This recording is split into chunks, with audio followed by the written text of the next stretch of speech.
What's good, y'all? I'm about to react to this breaking Warner Bros. Officially for sale. DC Studios and James Gunn future uncertain. Oh shit.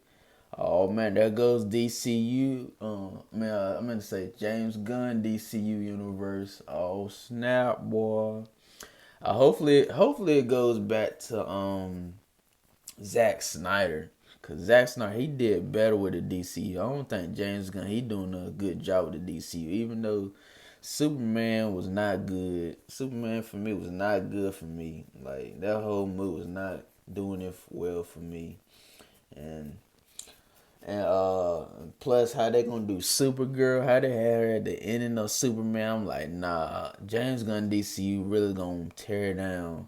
I mean, it's really gonna piss some fans off. Even though it has for some fans. Some fans like it, some fans don't. I'm with that. Some fans I don't like his universe. I like more Zack Snyder's universe. How he did with Man of Steel, Justice League, just those movies. I just love that whole DCU universe they had. And I think James Gunn, he forgot about that DCU universe with Henry Cavill, Gal Gadot, Ben Affleck. I forgot the dude who played Flash and Jason Momoa as Aquaman, but wow, this about to test something right here.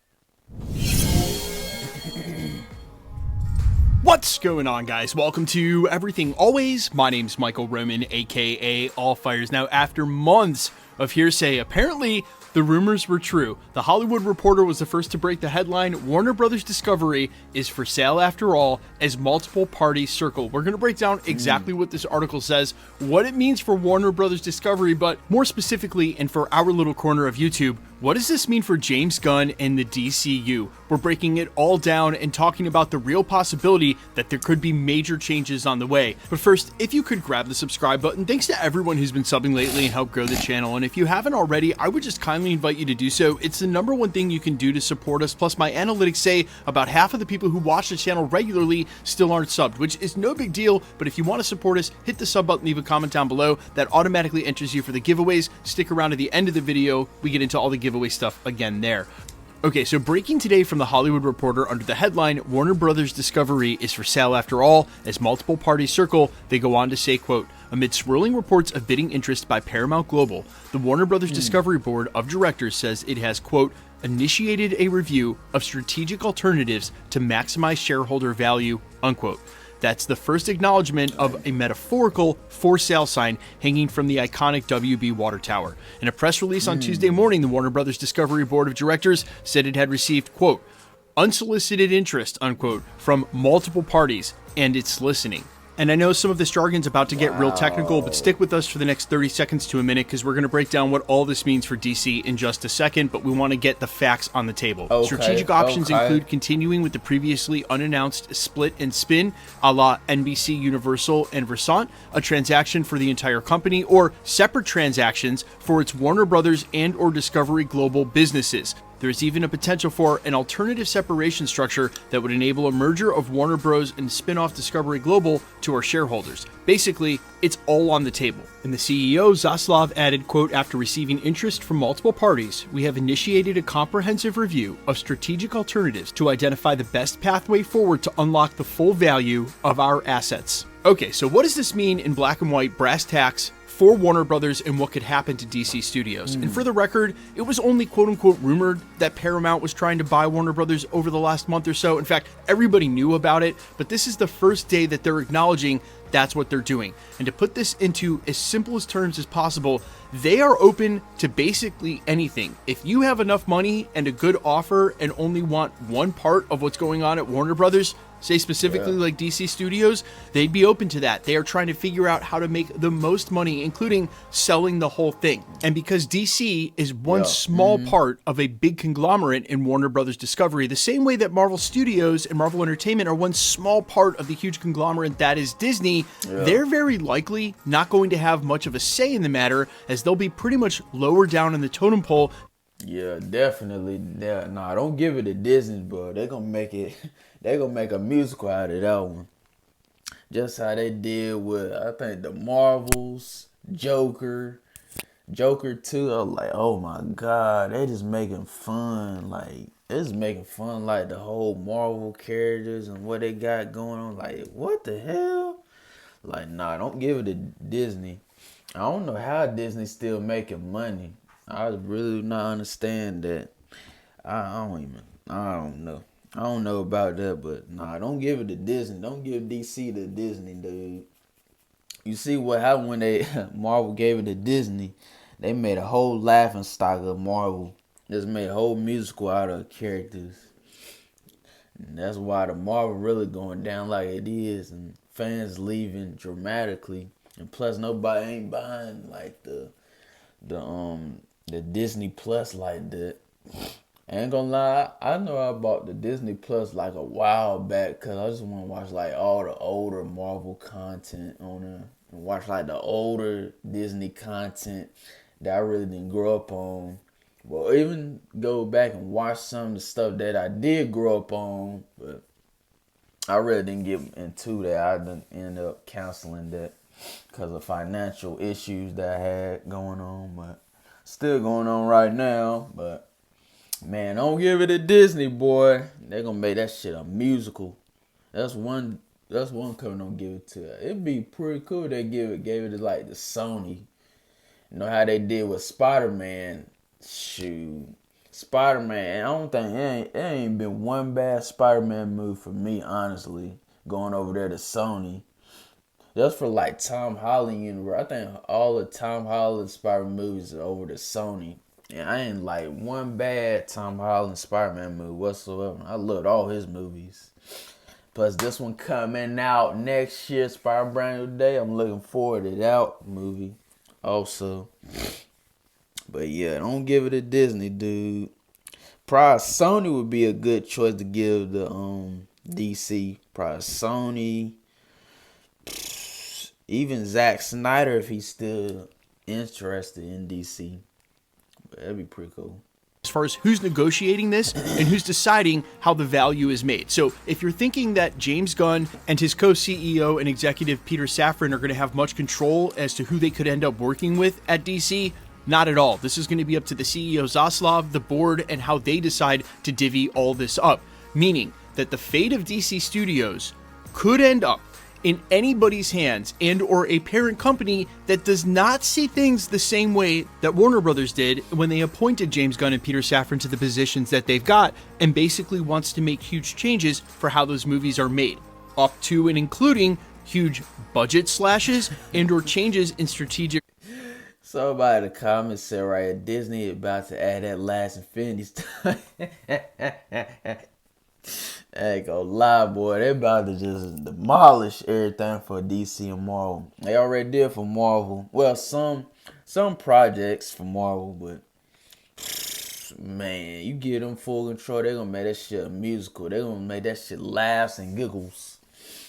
And that's how they're gonna demolish, torture, just get rid of Marvel. Just their characters buy off of what they see, what fits, and don't see what the fans' perspective is, and they just made shit out laughs and giggles musical release strategy. And we know for a cinematic universe that's hoping to live up to Marvel and has done a pretty good job already, one-to-one is not fair because they're existing at different times alongside the superhero spectrum as far as the zeitgeist. James Gunn coming in after Marvel and trying to build the DCU in its image is obviously a different task, but what it ultimately means is that the status quo is going to change no matter what. That could be for the better or that could be for the worse. And the parent company that comes in and ends up owning DC either as part of a much bigger deal or comes in and specifically buys DC Studios could install any leadership they want.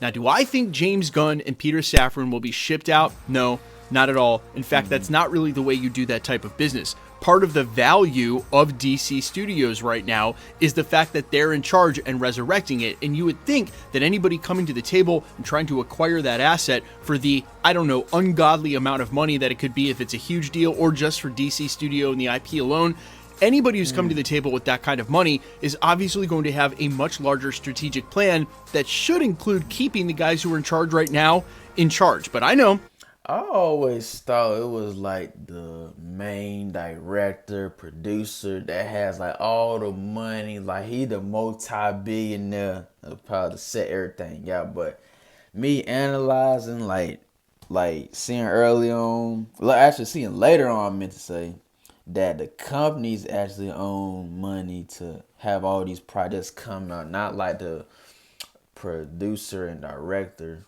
but that's kind of was crazy. I'm like, dang. I know they probably putting some money in like to pay the actors, but I think that's like the companies that do that.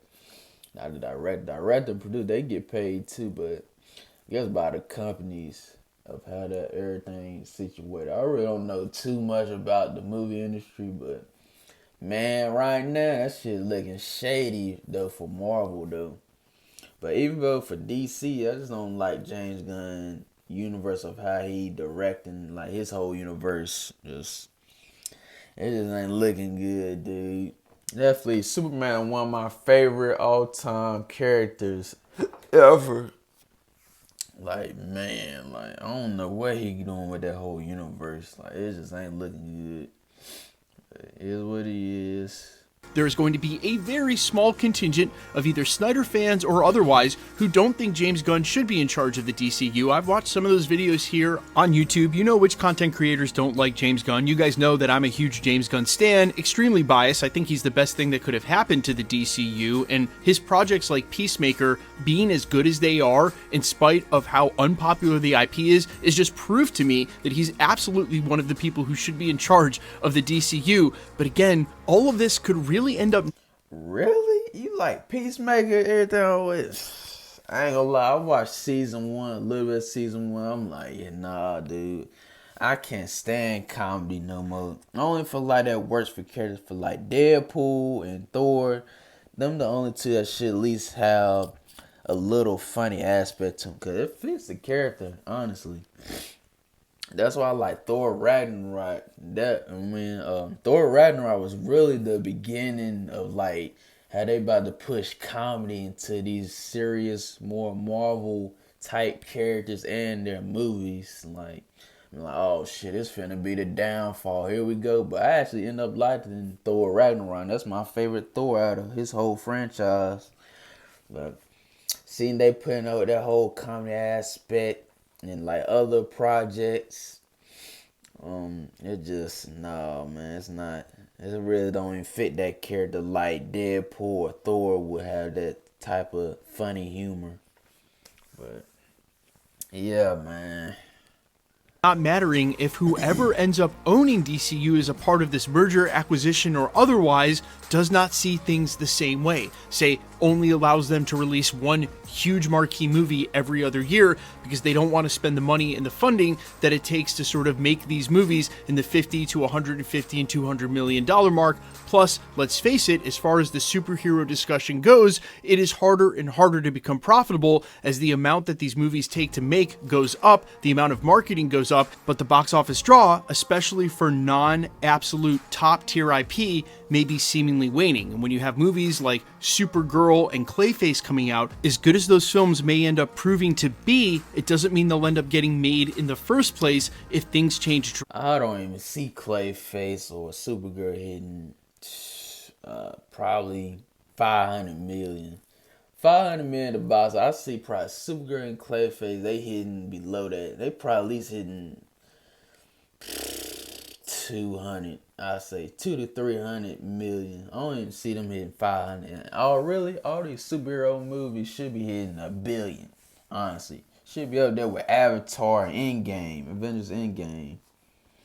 But man, I don't know, man. Drastically. So there is a large degree of uncertainty no matter how high you are at any studio when you're part of a huge conglomerate like this. And now that Warner Brothers has confirmed they're looking to shake things up, there has to be at least a little concern on the part of James Gunn and Peter Safran because they don't know what their future may hold. But at the very, very same time, anyone buying any of this will know that there's value there in keeping some sort of continuity, especially with the very top brass in each position. It's very hard to go into something that already exists and has existed as long as it has and rip everything up root and stem, because you don't really know the systems and you definitely don't have replacements for everyone. So while it could be the case that James Gunn is ousted at DC, more likely than not, the worst that's going to happen for Peter Safran and James Gunn is there will be a long period of uncertainty that's followed by maybe a new strategy going forward. The people they report to will have changed, but everything else will stay the same. Now, all in all, that's not great news, because we obviously understand that a cinematic universe of any kind requires planning, extensive planning, and far down the road. You need to have projects that will lead to other... I ain't gonna lie, I found a good actor who would play Booster Gold. I think Jimi Hendrix, not Jimmy, Joe Hendry. Joe Hendry, I think he'll be a pretty cool Booster Gold character. Thought about that. The wrestler, Joe Hendry. Go type in YouTube, type in Joe Hendry. Yo, I found a perfect Booster Gold actor to play that. Joe Hendry. I believe in Joe Hendry. That dude, he kind of goofy though. But it kind of sticks with him though. I like that dude. projects, and during this time of uncertainty, it may be hard for them to fund a single project, let alone be able to move forward sure-footedly with the type of planning that they're going to need to lead to some huge crossover past Superman 2 Salvation to wherever this is eventually getting. And so from James and Peter's perspective, is this great? No, it's not perfect. It's far from it. It's not a great situation. But all in all, they probably won't lose their jobs. And so I know some people will be trying to spin this into the return of the Snyderverse. They're going to get Zack Snyder back. Henry Cavill's still Superman. But really, guys, more likely than not, wherever DC Studios falls when this is all said and done and the dust clears, James Gunn will still be in charge. I think as he should be. But you guys let me know. Yeah, I definitely know Henry Cavill not going to be Superman no more, because he going around doing other projects. Like, man, fuck DC, dude. Yeah, he going around doing another project. Even when he was in Witcher, but I think he had some type of fallout, so he really ain't doing the rest of the show. I think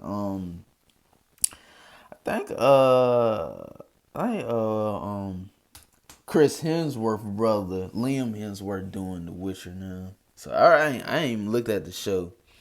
But I know Henry Cavill, he was doing the Witcher. I never even played the Witcher games like that, but I want to get into that type of universe of The Witcher. But it was pretty cool. And man, Henry Cavill, he was good as Wolverine too. Calvary, yo, he looked more like a buff Wolverine. Honestly, he was more bigger than Hugh Jackman would ever would. I like to see him go toe to toe with the Hulk. That would be a pretty cool fight. All your thoughts down below, how crazy this is, where you would want to see DC Studios end up if you actually had a decision about that, and if you think the strategy should stay the same as it's been under James Gunn. I'm all ears as always. Quickly, let's get into the giveaway stuff before I let you go. All right. Okay. Appreciate you everything always, but I think James Gunn, DC, I ain't liking his universe, dude. But it is what he do with his universe, because I won't be watching it somewhere. I'm looking forward to the Lanterns, honestly. That's the only thing I'm looking forward to. Supergirl, nah. Superman 2, nah. I don't think I'll be watching that. Nah, dude. I'm looking forward to the Lanterns, see how he do with it. I ain't look at Peacemaker season 2, because I don't like that comedy slop. I mean, nah, I just don't like it, dude, but it's what it is. They do with Disney and sell it. Probably their best way would be the Sony. I ain't gonna lie. Sony, they definitely be looking good for their products. Definitely for Tom Holland Spider-Man movies. Sony really got a good bag. And I think they even did Aquaman for Sony. I think so. I love Aquaman. I could watch that movie every day, honestly. That's one movie that I really would have for replay value, honestly. But here's what it is they do with DC, man. And I see y'all later. Peace.